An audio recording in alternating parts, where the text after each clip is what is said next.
Hello. Hello, John. How are you? How are you? I'm doing great. How about you? Doing fine. Where are you right now?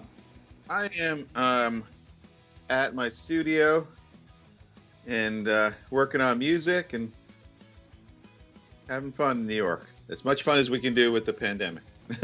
Yeah, I hope you and your friends and family are safe right now. Yeah, we are. Thank you. Thank you. I hope you as well. Yeah, we're doing good. I have nothing to complain about, so I'm grateful that everything's okay on our side, and I'm glad that it's the case on your side too. Yes, absolutely. Hey, well, it's a great pleasure and privilege to have you here on United Rock Nations. Thanks for having me. Appreciate it. Yeah, I really appreciate it. And on a personal note, I've been a huge Dream Theater fan for 15 years now, so it's great to be talking with you finally. Oh, that's cool. Thank you. I appreciate it. And actually, it is the second time that I talked to you because first time was at a wood brass signing event in Paris just before you played the G3 concert. Yeah. Remember? And so you did this signing event, and I still have your this little flyer that you signed for me. There it is. All right. Yeah, cool. still have it. So thanks a lot. All right. Well, nice to see you again. Yeah. So yeah, great to see you again. And so we have lots of exciting things to talk about. Yeah. Mainly your new solo album, Terminal Velocity, which is your second solo album in 15 years. The first one was Suspended Animation back in 2005. So how and when did you realize that it was time for a second solo album? Right. Well, it's been, like you said, 15 years is a long time. So as you can imagine, for the last, many years, I keep getting asked by people, when am I going to do another solo album? And especially like you saw the G3 tour, I've done, I don't know how many G3 runs, 8 or something like that. And, just kept playing the same music from Suspended Animation. Eventually I wrote a couple of songs and was playing those live. So, 2 of the songs on the album people have heard before at G3. And it just, just more and more was getting like, oh, I really should do this. But I never really had the time, because Dream Theater has been so busy, between recording and touring and just kind of nonstop. Yeah.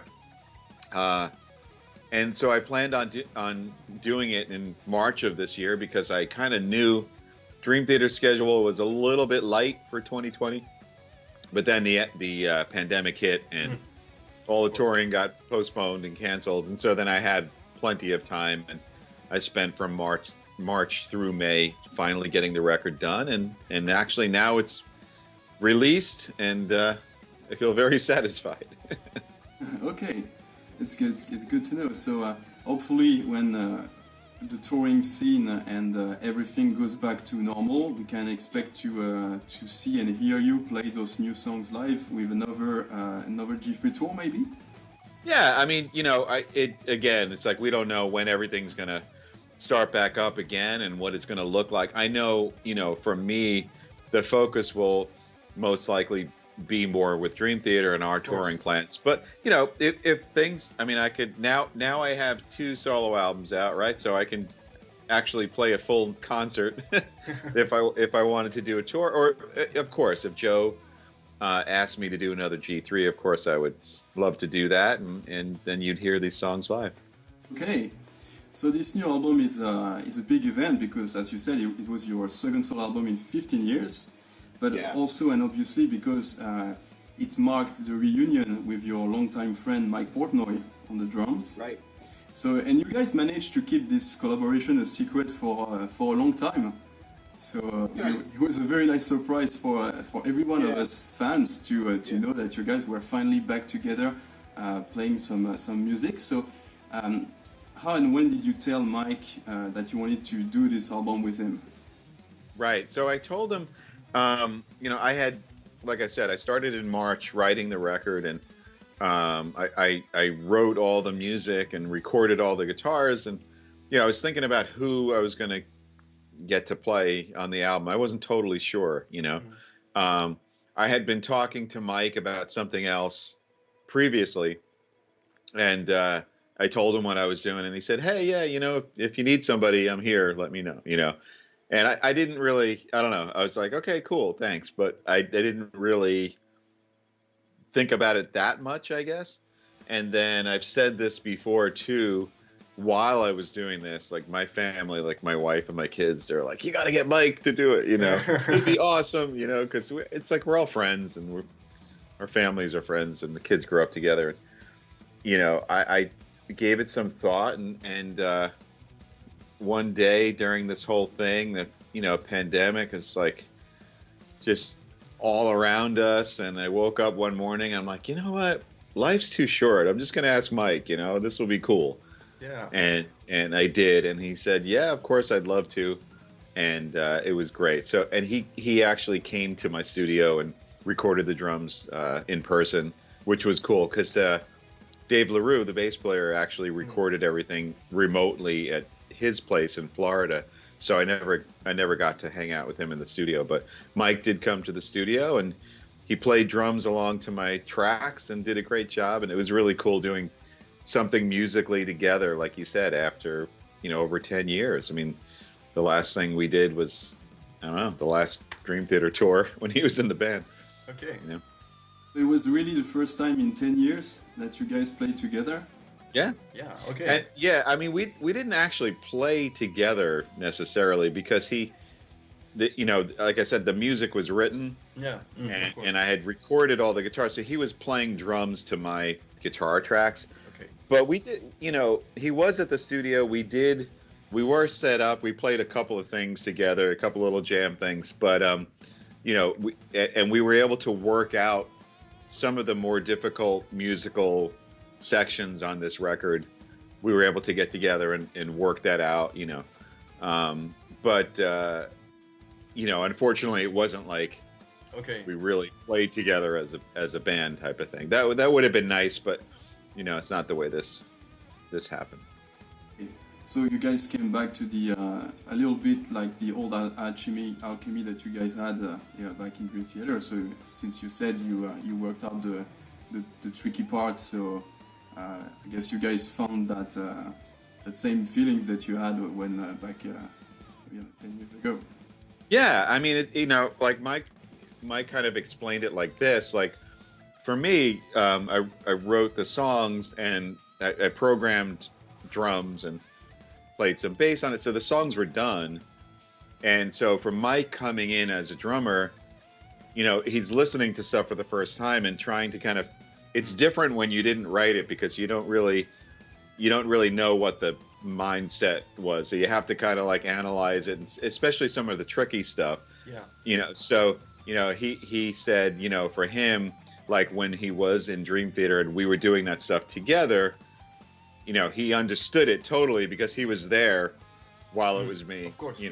Made. So this is a little bit different approach. Like there were some sections that he was like, yeah, I really not sure what's going on there. I need to understand what you're doing.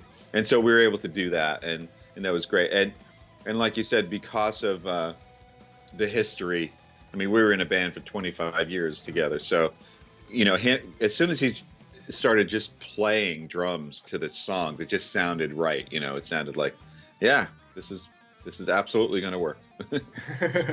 No doubt. I guess so. Yeah. Did you notice some changes or evolution in his style in 10 years? I noticed that he was very able to adapt to all of the different musical styles on my record. Yes. Because it's not just a rock or metal record. I mean, it has those elements, right? But there's a blues Exactly. that requires like kind of a shuffle. You know, there's some Latin sections. There's a whole bunch of different musical feels that needed to happen on drums. And sometimes drummers, like, you know, if they're coming from more of a rock or metal background, they might not know how to do all that stuff. But, you know, Mike knew how to do all the different styles, which was great. So I was really impressed by that. I mean, obviously everybody knows he's an awesome drummer, one of the best in the world. So I had no doubt, obviously. But it was just really cool to be able to go from, okay, something like Temple of Circadia or Glassy Eyed Zombies, where they're real like metal, heavy stuff, double bass, all sounded awesome. Okay, now we're doing like a blues. You need to do like a pretty shuffle thing, and he totally had it down. So that was really great to see. And by the way, same thing with Dave LaRue, just, you know, a phenomenal musician who is able to be that chameleon, you know, and be the bass player that can play technically and in a hard rock and metal style, but then shift and do all the different grooves that are necessary to play, you know, more traditional rock or blues or shuffle or whatever, you know. Dave is just a monster musician. So both those guys, obviously, they did a fantastic job. They made me sound better, so I'm very happy with it. Of course. And I guess playing with Mike has been playing in so many different styles and so many different bands. So I guess he has this incredible capacity to adapt to a lot of different genres. And as you said, this is what I personally really like with this album, is all the little elements, as you said, which we're going to talk about in a few moments, because I'd like to shed some light on some of the songs. Sure. But let's talk about the production of the record first. Yeah. So to me, it seems like the guitar sounded different than what you do with Dream Theater. Perhaps a little bit more open and less compressed, and the drum sound is very different as well. So obviously with Mike's own playing. So how do you explain these changes in the sound? Who did the production, and why did you do those choices in production style? Yeah, well, I produced the record, and I also produced Dream Theater. So, it's different because in Dream Theater there's vocals, there's keyboards. It's a different sort of writing style. The guitar sound on this record, actually, we sort of learned the formula for it really on Distance Over Time, on the last Dream Theater record, as far as like, you know, just honing in on the right microphones and preamps and stuff like that. The engineer for this record is his name is Jimmy T, and he engineered Distance Over Time. He engineered my solo album as well, and we kind of took what we learned from those sessions and brought them in. I mean, my guitar sound is very basic as far as the signal chain. It's just my Ernie Ball Music Man Majesty, and it's plugged into my my JP2C Mesa Boogie head, and then we mic it, and that's it, you know. So Jimmy T is an amazing engineer that's able to capture that sound in a way. And same thing with the drums. You know, Jimmy T engineered the drums on Distance Over Time, and engineered the drums on my solo album. Mike's, I think every drummer is going to sound different, like just their approach, how they hit, you know, what they choose as drums. It's actually my drum kit that Mike played on from my house. Yeah. He added some pieces to it, but it's essentially my drum kit. So what you're hearing is just the way that he plays. It's like his style, his attack, and Jimmy T captured that great.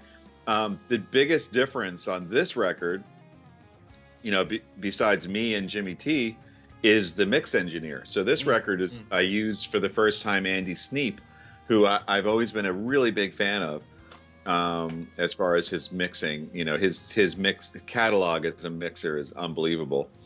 And my wife and I actually met him when Judas Priest played in New York, and obviously he's playing in Priest now. We met him and connected, and so thought that he would be a great mixer. And so I think, you know, he's the one who probably made the guitars sound more open, like you're talking about. Okay. You know, it's like it's different with this because there's no other instruments competing, so I have a lot of room, you know. Yeah. Okay.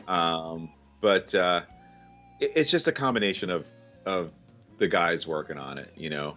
Like I said, I produced it, but Jimmy T engineered the record beautifully, captured all the sounds incredibly, and then Andy just took it home with the mixing and mastering. So I would be nowhere without those guys, you know.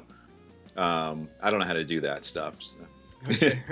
Yeah, but I know what I want, and that. Okay, but that's a good. That's my good job as point. a producer. Yeah, exactly. So when you said that you had some you played some of these songs before on the previous G3 albums. When did you find time to write these songs? Do you dedicate a specific time, like say, okay, for the next 3 hours I'm gonna work on new material, or do you get ideas on tours or some stolen moments when you have time? Right. Well, it's kind of a combination. Like I get ideas all the time. You know, whenever I'm playing guitar or warming up, on tour, home, whatever. And especially if I kind of know that I'm going to do a project coming up,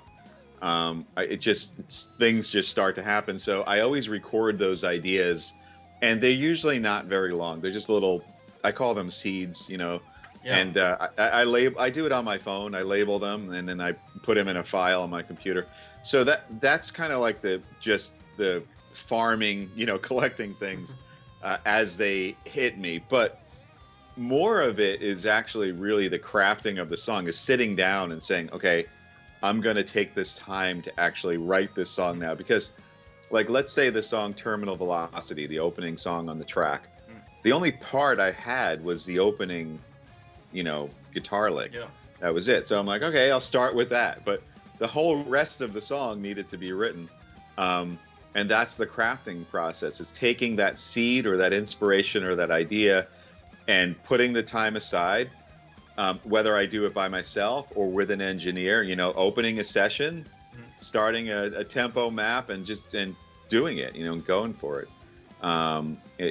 Programming drums if that needs to happen, just to get by, and playing a little bass, and little by little building the song, just like building a house, you know. And that's it. But that process is the part that takes time. Yeah. You know, that's the type of thing that kind of had prevented me from moving forward with a solo album, because it's like, I'll spend like 10 hours a day in the studio doing this. Like I get really focused, and I don't like doing, you know, at home, a little here, a little there. I've done it. It's not my favorite thing to do. You know, I've recorded demos and stuff like on the road, like in a hotel room, and I don't know. It's not my favorite way to work. I like putting the time aside, being in the studio, having all your gear, and, you know, I don't know. Maybe I'm spoiled, but that's the way I like to work it. I feel like I'm able to focus more that way. Okay. And when you start working on an idea, do you know from the start that it was going to be for your solo album, or did you keep the idea of maybe make the guys from Dream Theater listen to it and see what they think? Right. It depends on the type of idea. Like, let's say a song like Out of the Blue, or even Snake in My Boot, you know, songs like that. That's kind of like, to me, that wouldn't work in Dream Theater. It seems more obvious to me, like, okay, that'll be a solo album thing.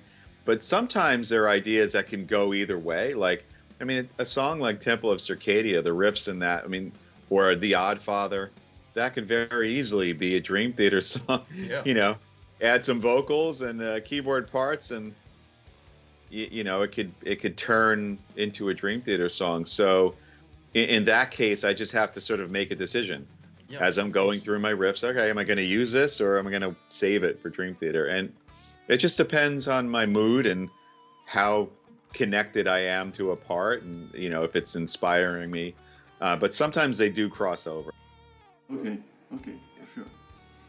Well, we talked about some songs on the album, and I like to do a quick focus on some of them. First of all, Gemini.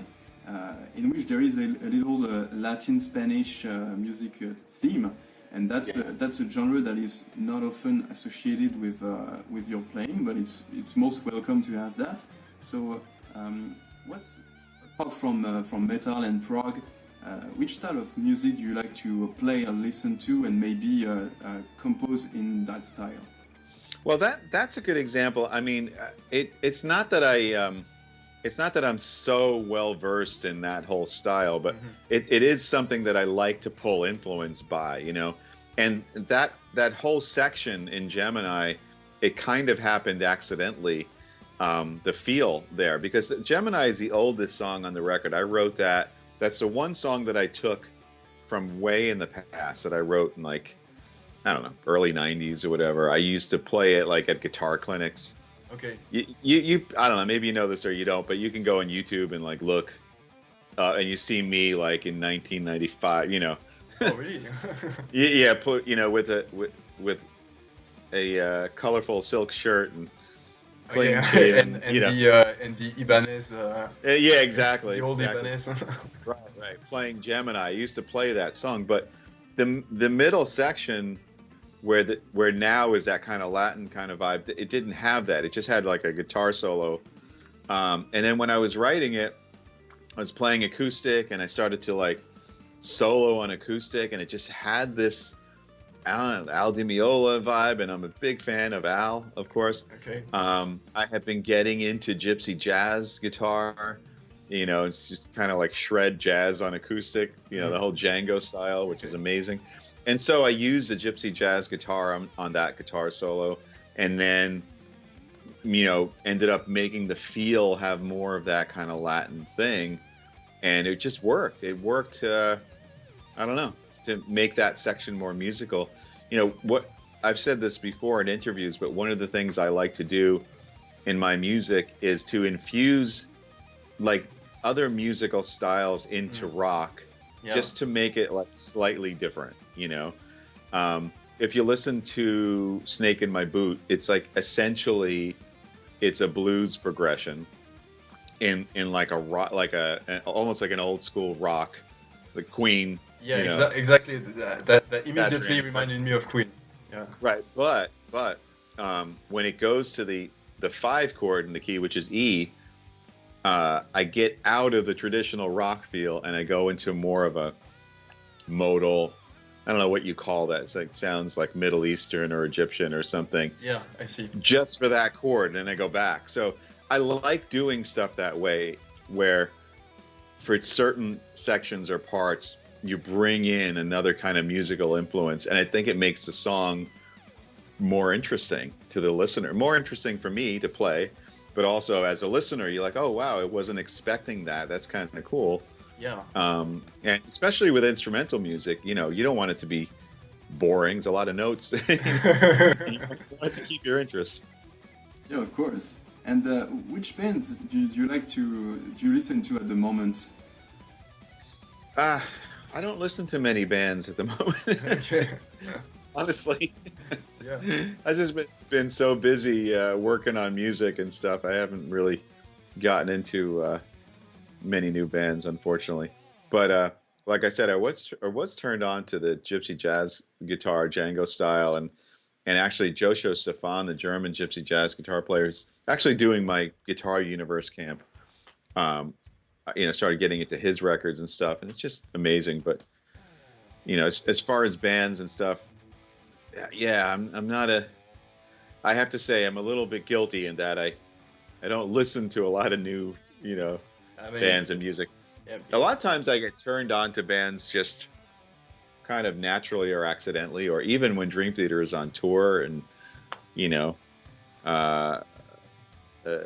start to get turned on to different music and stuff like that. But yeah, I don't have a specific one that I could tell you, unfortunately. Okay.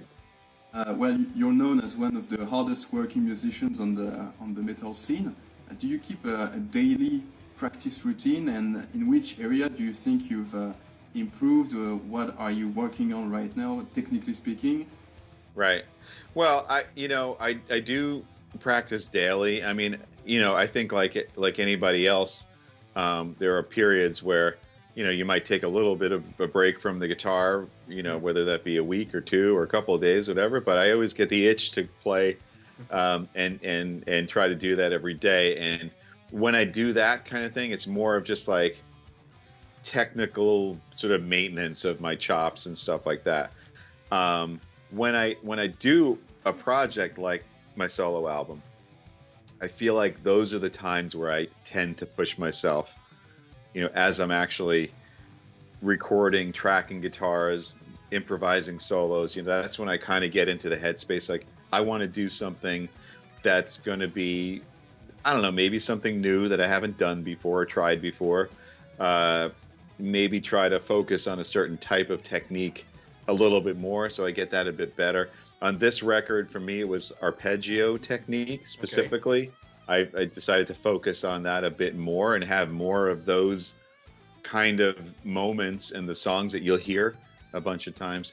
And that's when I feel like I tend to push myself more technically, as opposed to if I don't have anything going on, I'm just at home or whatever, I just kind of practice, the basic technique that I've always been practicing, just to keep things well oiled, Yeah. What has always impressed me with musicians like you who have been lifestyle in all these albums and this very hard-working ethic is how you manage to balance this very demanding artistic and working life with being a father, having your family, having your friends, doing some sports, and how do you get to have this balance? That's something that I found fascinating.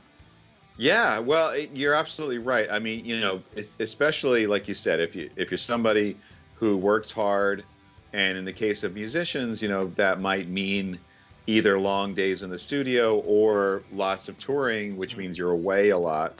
That's one of the hardest things to strike, especially if you decide to raise a family. You can't do that type of thing without a really super supportive wife that's, you become partners in your whole career. And, my wife, Raina, has been unbelievable in that. We raised 3 children who are adults now, and she's a musician too, right? She is. She's a guitar player, yes. Yeah. And we're going to be married 27 years on Saturday. So, congrats. It's yeah, thank you. So, you figure out how to make it work, but there's a lot of sacrifice. There's a lot of time away, and it's interesting with artistic personalities. And obviously she gets it because she's a guitar player and she's an artistic, creative personality. But it's the type of thing where it doesn't really shut off. Okay. Like some people, they might be really intense in their careers and their jobs and their work, but when they're home, it sort of disconnects from it. But I feel like creative types, it just kind of is always going. It doesn't matter. You could be on vacation, you could be somewhere else. So it's important to try to, make sure that you find, you make the time to connect with your family and everything like that. Because you're right, it is a lot of work. It's a lot of time away. It's a lot of hours. Even doing Terminal Velocity during the pandemic, I did it Monday through Friday, and the studio days were long, like 10-hour days. Yeah. I'm gone, and it's like, okay, this is what I'm doing. I'm going to make this happen. And everybody sort of, pitches in together to enable that. So I'm very fortunate in that sense. But that is one of the biggest challenges that you bring up, is how do you balance career and family and, raising kids and all that stuff. What drives you the most to keep on having that lifestyle, keep on releasing records, doing shows, all those years? I think the thing that drives me the most is that I enjoy it so much.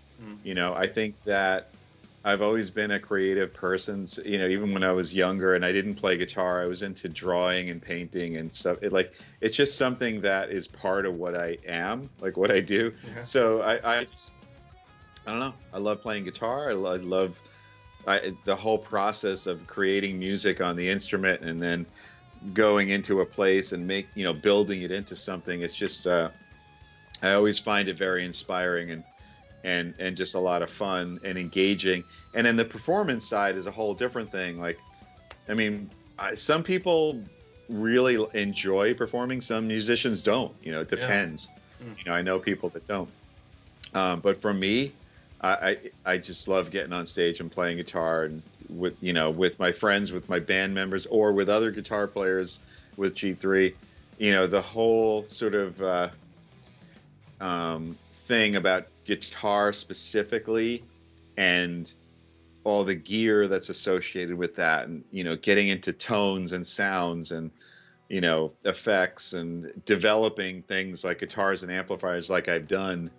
It's just really cool. I guess that's what keeps me driven, is that I really enjoy doing it. I like the challenge of it. I like the creative and artistic satisfaction of it, and I like the joy of playing music. Music is such a big part of who I am. Okay. I have one last question, and I'd like first to thank you a lot for your time. Yeah, and this last question is a bit more trivial, so you don't have to answer it.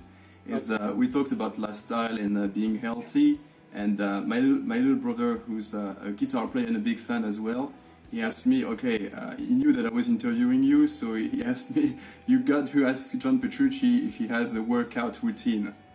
Okay, workout routine. Well, say hello to your brother. Yeah.